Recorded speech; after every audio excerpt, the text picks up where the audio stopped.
Pas avec les animaux. Et Dieu regarde, il dit, il n'est pas bon l'homme poisson. Je lui ferai une aile semblable. Le mot aile, c'est Ezer.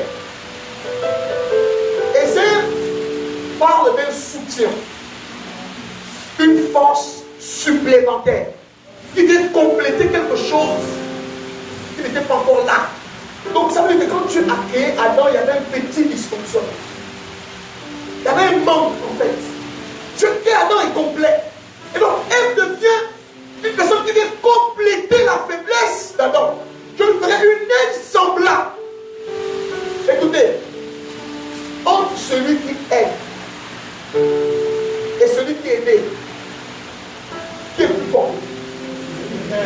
Celui qui aide. Donc lorsqu'on dit que vous êtes collaborateur, vous devez comprendre que vous êtes une force puissante pour le ministère. Ah oui, vous n'êtes pas un simple individu qui va à l'église. Non, vous êtes une puissance pour le ministère. Le problème c'est que vous ne connaissez même pas ça pour vous-même. Et c'est là le problème. J'ai eu peur quand je préparais cet enseignement. La Bible révèle dans le livre de Samuel, ça m'a fait mal, 23, le verset 8 à 39, la Bible consacre tout un chapitre pour parler des vaillants hommes de David. Ah. Les vaillants hommes de qui? Alors, tout le monde connaît David, non? Le roi. Et quand on parle de David, on parle de ses prouesses. Mais dans 2 Samuel, on consacre un chapitre. On cite les noms, les familles. On cite, on fait ça. C'est pas pour le plaisir de nos yeux.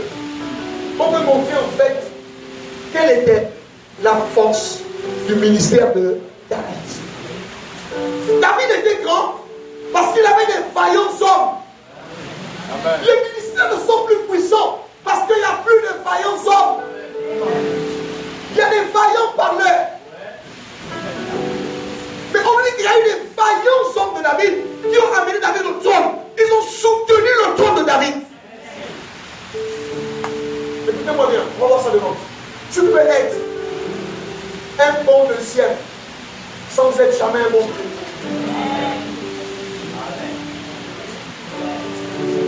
Tu peux prêcher mieux que ton pasteur. Tu peux avoir de la révélation mieux que ton pasteur. Ce n'est pas une question de révélation, c'est une question d'appel et de responsabilité. Vous comprenez? Nous aujourd'hui, c'est beaucoup plus ça qui nous fait partir. Quand il prêche, il sent quelque chose. Mais il y a des autres qui ne prêchent pas un grand message. Mais ils ont un leadership puissant. Il y a des autres qui ne prêchent pas le message des anges, le ciel s'ouvre. Mais ils ont un leadership puissant, ils ont la capacité d'introduire les gens. Vous devez comprendre ça aussi.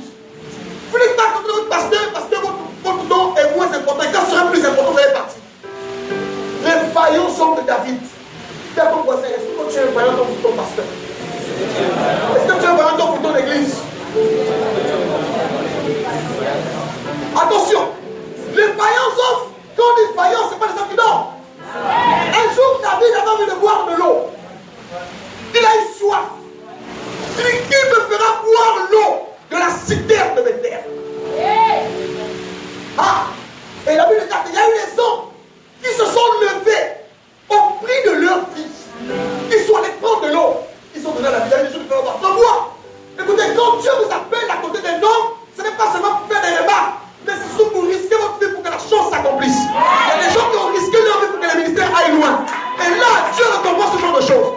Qui me fera boire l'eau de la citerne de David? L'homme de Dieu peut avoir soif. Le ministère peut avoir soif. Mais toi, tu peux aller. Mais parce que tu veux préserver David, ton image, tu ne pars pas. Les vaillants hommes de David. David n'est pas devenu grand simplement parce que Dieu l'avait appelé.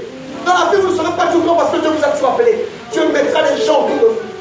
Et vous n'êtes pas obligé, qu'on vous connaisse. On peut être grand tout en servant un grand.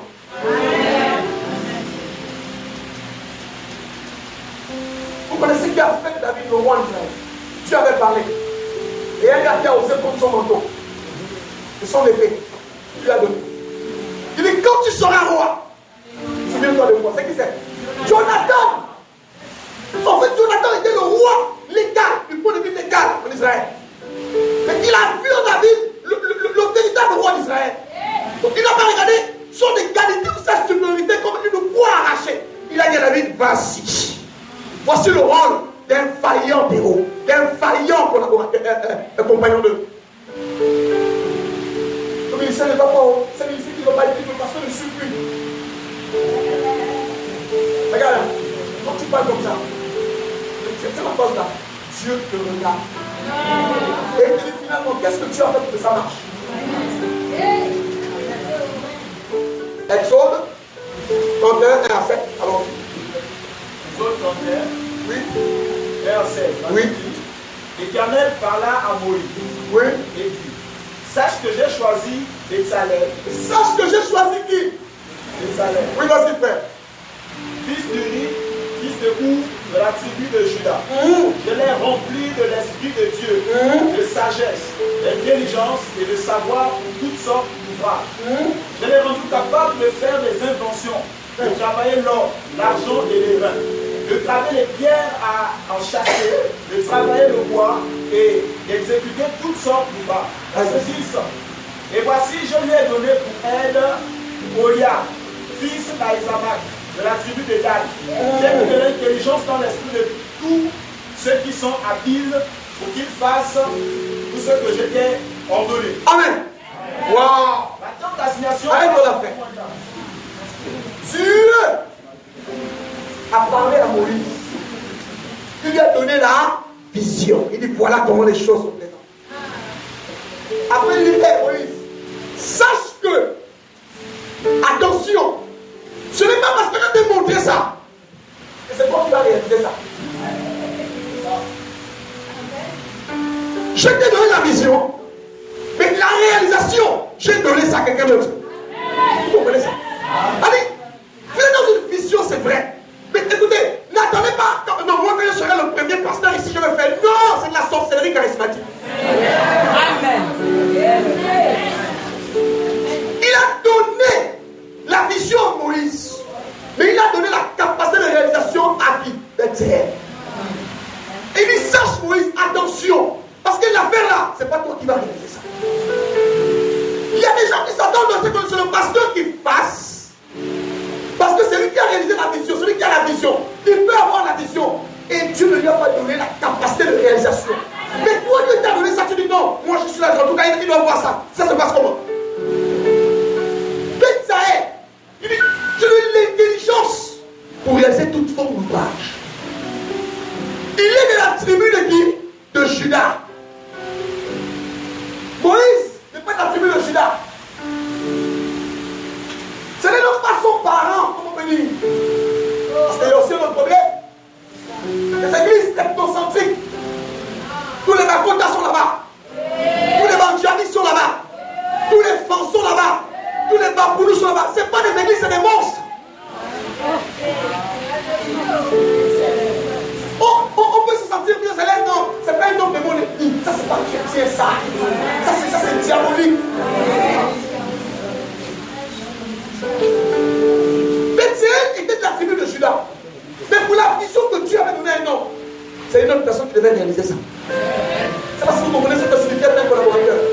C'est plus qu'une personne qui est assise qui prend des notes. C'est quelqu'un qui fait bouger les choses dans le ministère. Voici un collaborateur, c'est ça l'église. L'église, c'est que les personnes tous sont maçons, ils vont avoir le leader. Ah, t'as fait. Cotise, c'est le même qui cotise. C'est le même qui chante. C'est le même qui fait. C'est le même qui fait tout. Non! Je t'ai donné l'esprit pour la réalisation. Quand vous devenez collaborateur, quand vous devenez compagnon de vous vous convertirez également avec vos poches. Amen. Amen. Je disais que le collaborateur, le compagnon ne fait pas dans la foule, dans le feu.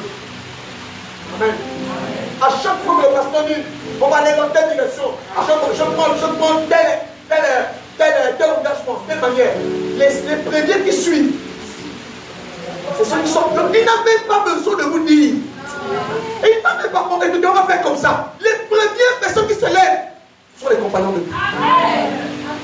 Parce que vous portez le même fardeau, la même charge. Il n'a plus besoin. En fait, c'est vous qui dites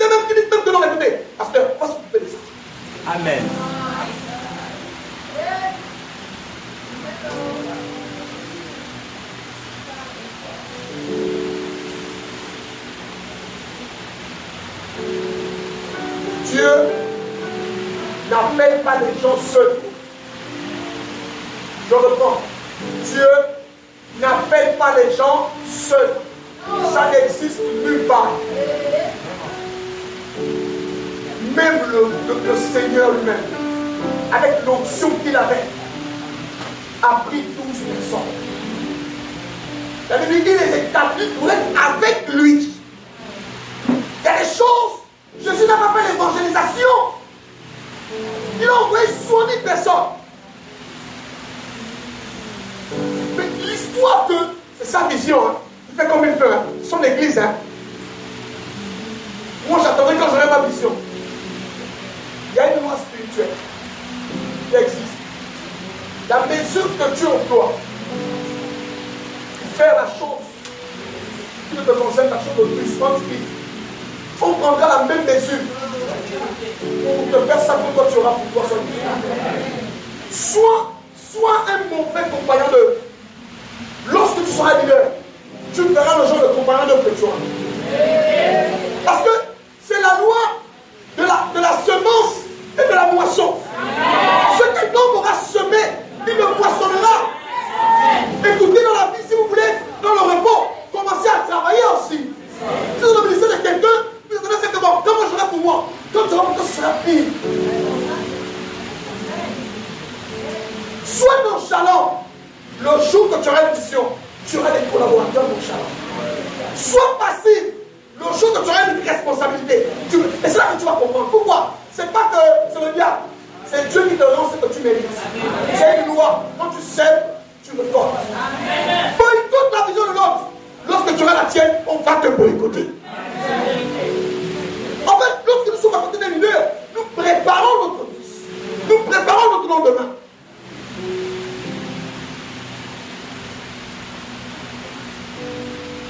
C'est très important. On n'est pas seul dans la vie de cette vie. On n'est pas seul. Même si tu as l'option, comment? Et quand tu prêches comme ça, le ciel est ouvert, tu n'es pas seul. Il y a des gens qui sont là. Pour monter sur l'anneau. Jésus n'est pas allé chercher l'anneau lui-même. C'était une prophétie. Il a dit, allez-y à tel endroit. Il a envoyé des gens. Si on me demandait pour le mec qu'on a besoin, il a envoyé des personnes. Amen. Que le Seigneur nous aide. Amen. Amen. Je voudrais que l'on parle d'une chose. La nécessité de comprendre et de connaître la vision. Ça, on va toucher un point. La nécessité de comprendre et de connaître quoi? La vision. Amos 3.3. Amos 3.3. Ouais. Deux hommes marchent-ils ensemble sans s'être concertés? Deux hommes marchent-ils ensemble sans être concertés? Deux hommes marchent-ils ensemble sans être concertés?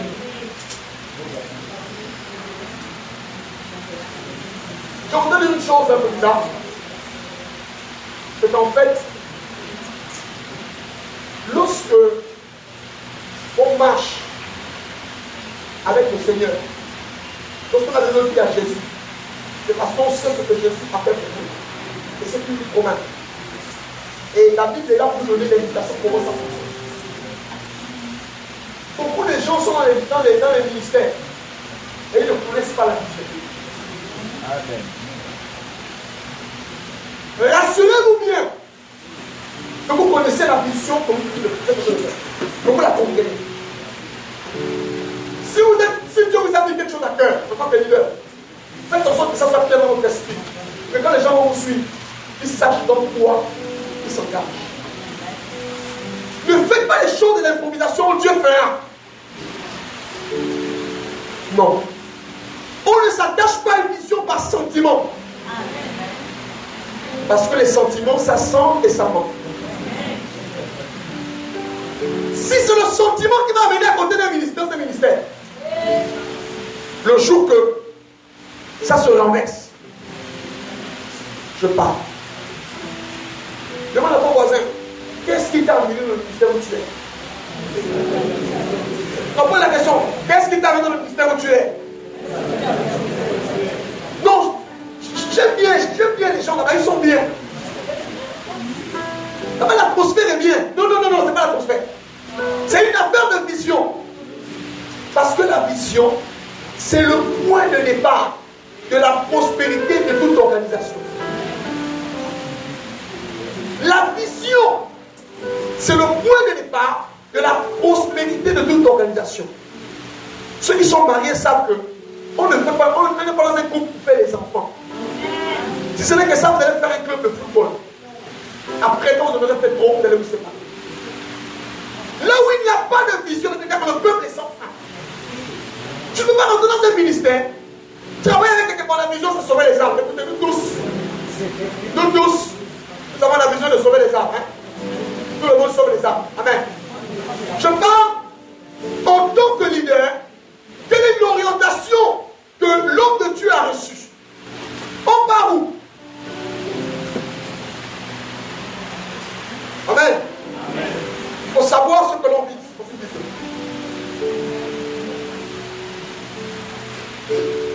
Alors, l'un des problèmes majeurs que nous avons, c'est parce que beaucoup de personnes ne connaissent pas la vision de leur ministère. Demande à ton voisin tout à côté, est-ce que tu connais la vision de ton ministère? Pose la question, tu connais la vision de ton ministère? Quand Jésus ressuscite les morts, avant de partir, le disciple, tout pouvoir m'a été donné. Il dit, je vous envoie. Allez et faites de toutes les nations des disciples. Acte 1, 8 dit, pour recevoir une puissance, le Saint-Esprit souvenant sur vous. Et vous serez mes. Même les disciples, leur effort était encadré par une vision. Vous êtes dans une église, vous travaillez, vous dansez, vous chantez, vous êtes seulement là comme ça, dans l'activisme spirituel, sans savoir où vous partez. Même dans la vie, quand vous n'avez pas la vision, vous êtes un danger pour vous-même. Quand vous n'avez pas de vision positive, vous êtes un danger pour vous-même. Pour d'abord, il y a un problème. Il y a des gens eux-mêmes qui n'ont pas de vision pour leur propre fils. Ils arrivent encore dans un ministère où il n'y a pas la vision. Voici le problème. Confusion totale. Lorsque Moïse s'est rencontré avec Aaron, il connaissait le principe. Sortir Israël de l'Égypte. La vision, c'est l'image de l'avenir qu'on désire.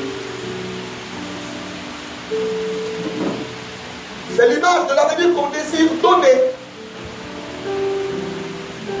C'est l'image de l'avenir qu'on désire donner à l'organisation. Elle est projetée dans le futur pour améliorer le présent. Et elle sert de guide.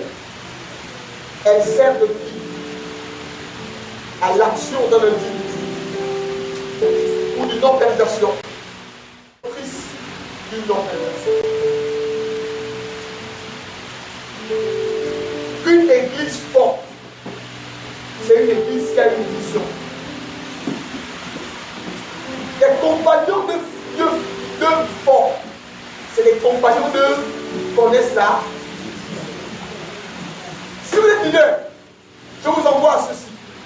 Veillez à ce que les gens qui travaillent avec vous connaissent la vision.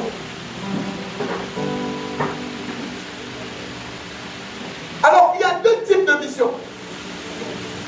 Deux types de vision. Il y a premièrement la vision individuelle. La vision individuelle, elle concerne la vie d'un individu. Elle concerne la vie d'un individu et l'image qu'il veut laisser de lui-même. Beaucoup de communautés ont pour vision des visions personnelles. Je n'ai rien contre les noms. Oh, Paul Ministry, tel ministry. C'est pas mauvais, mais c'est très dangereux. Aujourd'hui, beaucoup d'églises, beaucoup de leaders, en fait, ont des visions personnelles. Ils veulent laisser une image d'eux-mêmes. Pour rentrer dans un bâtiment, vous voyez la photo du pasteur. Mais on est où, c'est là?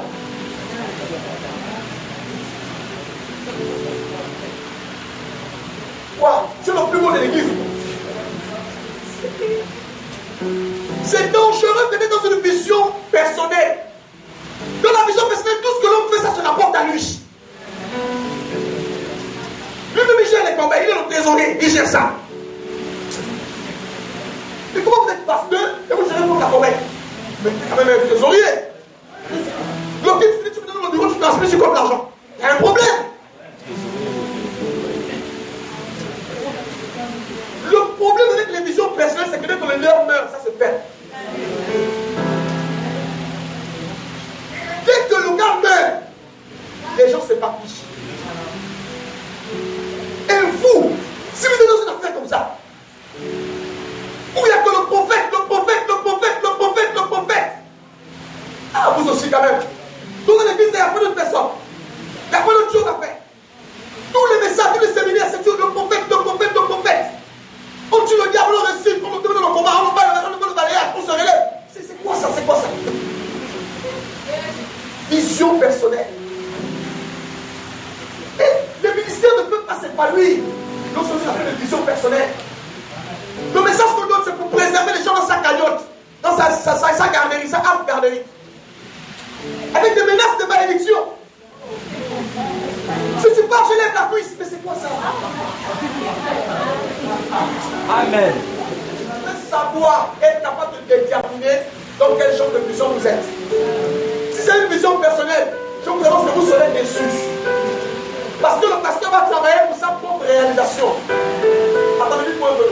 Lorsqu'un homme de Dieu fait son 8e milliard, c'est l'argent de qui? Il a travaillé ça. Mais c'est un crime qu'un pasteur fait son 8e milliard. Si c'est l'argent de ces entreprises, d'accord. Si c'est l'argent que les chrétiens ont cotisé, c'est une abomination de nous.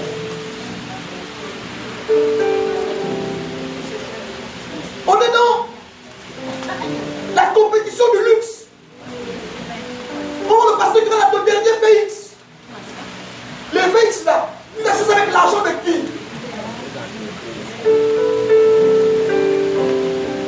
Vision personnelle. Vision personnelle. Jésus, Dieu n'a pas donné son fils pour une vision personnelle. Il a donné son fils pour racheter les hommes, l'humanité entière. Une vision personnelle n'aura pas d'impact puissant. Les visions personnelles impressionnent, elles n'impactent pas l'église. Si vous êtes dans une vision personnelle, vous allez impressionner par les séminaires, par les sociétés, vous allez impressionner, vous n'allez jamais impacter. Jésus est impacté parce qu'il avait une vision collective, une vision universelle. Je fais le 8e milliard à l'église, les gens ne vont même pas à l'école.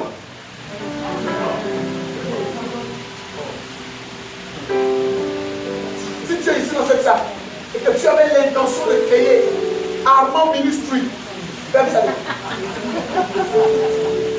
Bon, ferme ça déjà, faut même pas.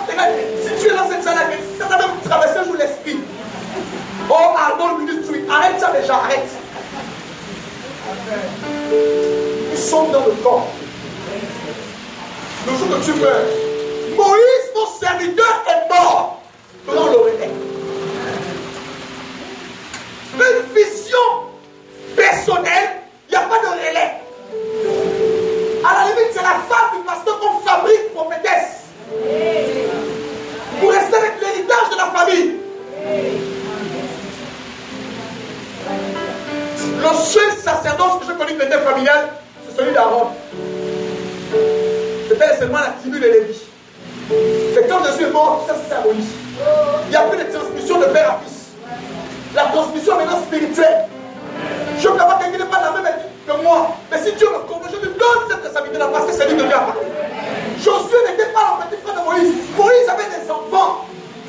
Dieu lui a dit de son nom que c'est Josué qui va prendre le témoin. Il lui a dit, il n'a pas manigancé, il dit c'est Josué. Mais nous, qu'est-ce qu'on fait? Avec la vision personnelle, on va essayer de mettre des gens qu'on maîtrise autour de nous pour bien faire préciser notre fausse vision. On met des gens qu'on contrôle autour de nous. Nous devons arrêter ça aujourd'hui. On doit arrêter les visions personnelles. Ça ne glorifie pas Dieu. Ça ne fait pas décoller les ministères. On va connaître, votre pasteur sera bien connu. Vision personnelle, votre pasteur sera connu. Mais il n'y aura jamais l'impact. Amen. Mais la vision personnelle, il y a la vision collective. Elle vise l'intérêt du plus grand nombre. Le le bien-être de tous. Donc, quand vous êtes engagé dans une vision collective, vous travaillez pour l'intérêt de tous. Vous ne travaillez pas pour votre intérêt personnel. Donc, si nous voulons montrer que vous ne devez pas être dans une vision, si vous ne la connaissez pas, je vous en prie, ceux qui ne connaissent pas la vision de votre propre communauté, allez voir mon pasteur. Pasteur, c'est quoi la vision de l'Église? Si vous dites, c'est sauver les âmes, oui, pasteur, on sauve les âmes partout. Mais c'est quoi la vision de l'Église? Vous savez, Paul dit, je ne cours pas comme en battant l'air. Je ne fais pas des efforts dans le faux, dans le néant. Lorsqu'il n'y a pas de vision, le peuple est sans frein. Ceux qui conduisent savent qu'une voiture qui n'a pas de frein, même si la carrosserie est belle, c'est un suicide dangereux. Demandez quelle est la vision de l'œuvre que vous êtes. Pour que vos efforts soient quantifiables. Pour que vous sachiez si oui ou non vous produisez le plus. Parce que là où il n'y a pas de vision, on fait les efforts dans les ordres. On ne peut pas évaluer ça. Parce qu'on ne sait pas où on va. On fait les cultes. Faire les cultes, ce n'est pas une vision.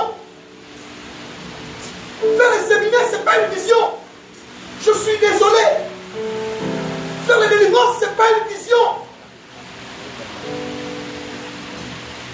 Amen. Les deux manières principales dont naissent les visions. Il y a deux manières principales. Deux manières principales dont naissent les visions.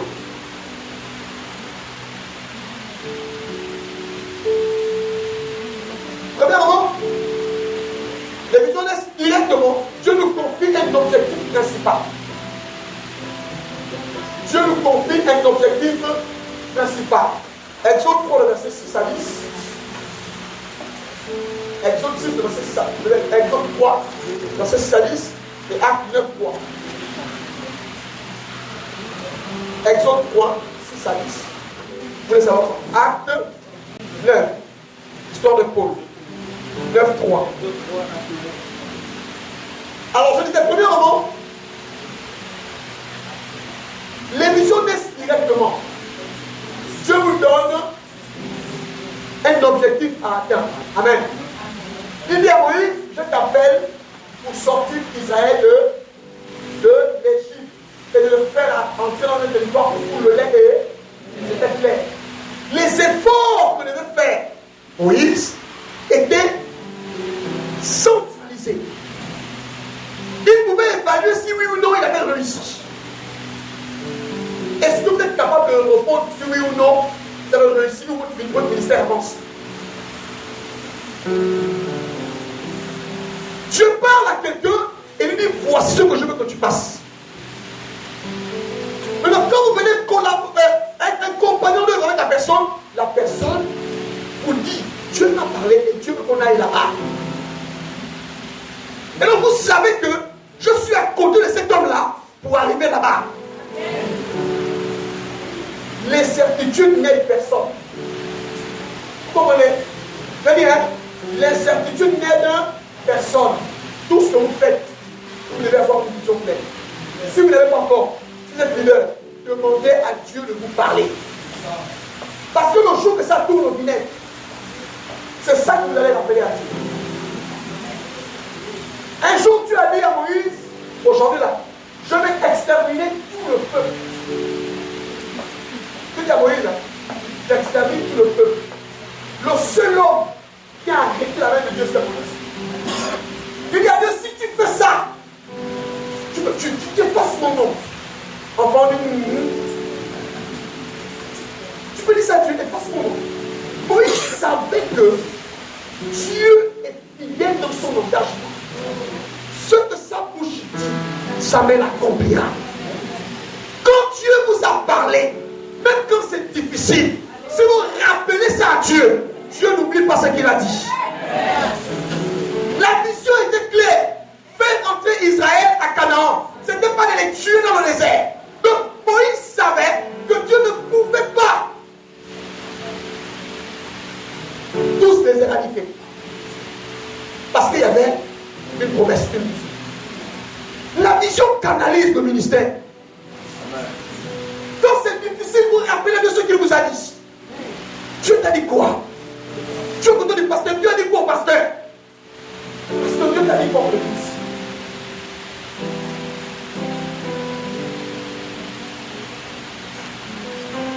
Secondement, la vision peut naître à partir d'un fardeau. À partir d'un fardeau. C'est l'exemple de qui? Néhémie. Néhémie n'a jamais rêvé. Pourquoi le psaume 84, verset 6? Psaume 84, verset 6. Allons-y. Ouais. Heureux ceux qui placent en toi leur appui. Heureux ceux qui placent en toi leur appui. Ils font dans leur cœur des chemins tout tracés. Poursuite. Lorsqu'ils traversent la vallée de Baca, il la transforme en un lieu plein de sources. Et la pluie la couvre de bénédiction. Amen. Amen. Heureux ceux qui placent en l'Éternel leur appui. C'est ce que la Bible dit. Ils trouvent dans leur cœur des chemins tout. Beaucoup de gens pensent que pour recevoir une vision, il faut rêver. Il faut dormir, et puis tu vois les anges. Et puis tu vois Dieu qui te parle, mon fils, viens. C'est possible que tu n'aies même pas rêvé. Tu n'aies même pas vu une image. Mais dans le cœur, quand tu t'appuies sur Dieu, quand tu fais confiance à Dieu, tu mets dans ton cœur une vision. Le chemin tout tracé. Néhémie n'avait pas rêvé. Néhémie a eu un fardeau. Un fardeau qui était déclenché par la prière de Daniel.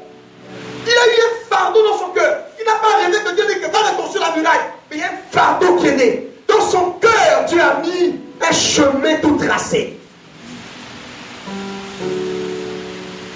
Comment tu as la vision? J'ai rêvé. Le plus je ne rêve pas, je ne me parle pas. Interroge ton cœur. Une vision peut naître par le cœur. Tu as des fortes impressions. Dieu met ça dans ton cœur. On peut se dire depuis le matin, Dieu te parle depuis. C'est dans ton cœur. C'est pourquoi on va voir pourquoi tu es dans la vie. La Bible dit, garde ton cœur. Plus que tout. Il y a des gens qui aiment garder leur argent. Ça cache ça le pantalon. En sécurité. Mais la Bible dit que garde ton cœur plus que tout. Parce que c'est de lui que sortent les sources de la vie. La vie d'un homme dépend de la manière dont il garde son cœur. Dieu parlera, oui, mais Dieu peut parler par ton cœur. Si tu n'as pas un bon cœur, si Dieu veut passer par là pour te parler, tu vas échouer. Vous savez, tous les ministères qui laissent par les visions, c'est pas Dieu qui parle. Comment ton ministère est né? Non, je dormais. Et puis quand on m'a dit, mon fils, je t'appelle à bâtir une église. Le nom de l'église, c'est l'évasion totale. Et puis je me suis réveillé. Et puis j'ai commencé à servir le Seigneur. Je vous dis une chose, c'est que le rêve, dans la psychanalyse, ça peut être fait d'une imagination. Beaucoup de ministères, il y a des ministères qui sont nés par les songes. Mais ça veut dire que le ministère n'est pas par les songes. Moïse n'a pas rêvé, il a vu. Néhémie n'a pas rêvé. Ne viens pas nous mentir que tu as rêvé. Tu as rêvé quoi? Il faut être lucide. On ne rêve pas. Le ministère, on ne rêve pas. C'est lucide, c'est clair. Parce que le diable peut passer par les rêves. Vous connaissez Satan? Il a plus de 6 milliards d'années d'expérience sur l'homme. Il a réussi à faire tomber l'homme qui voyait Dieu comme vous êtes. Alors, toi, tu es qui devant là? Si on tient compte de la dame du commencement, il a 6 milliards d'années d'expérience sur l'homme. Satan connaît l'homme. Tu peux faire des manigances, il connaît. S'il veut te faire glisser, il sait par où passer. Si tu aimes les rêves, il va passer par le rêve. On n'est pas obligé de rêver pour avoir une vision. Ce n'est pas que ce soit par un rêve. Pas moi par un rêve. C'est qu'elle savait ça. C'est maintenant pour te demander de parler par un rêve. Dieu parle de toute manière. Il n'est pas toujours obligé de te parler par un rêve.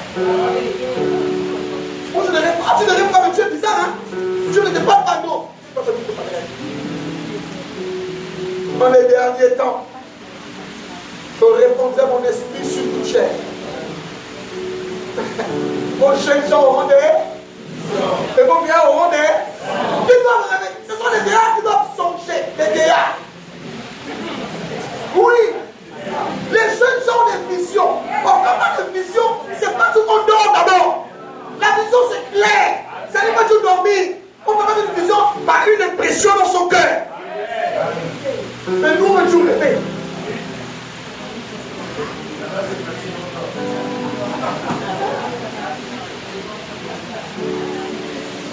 Alléluia.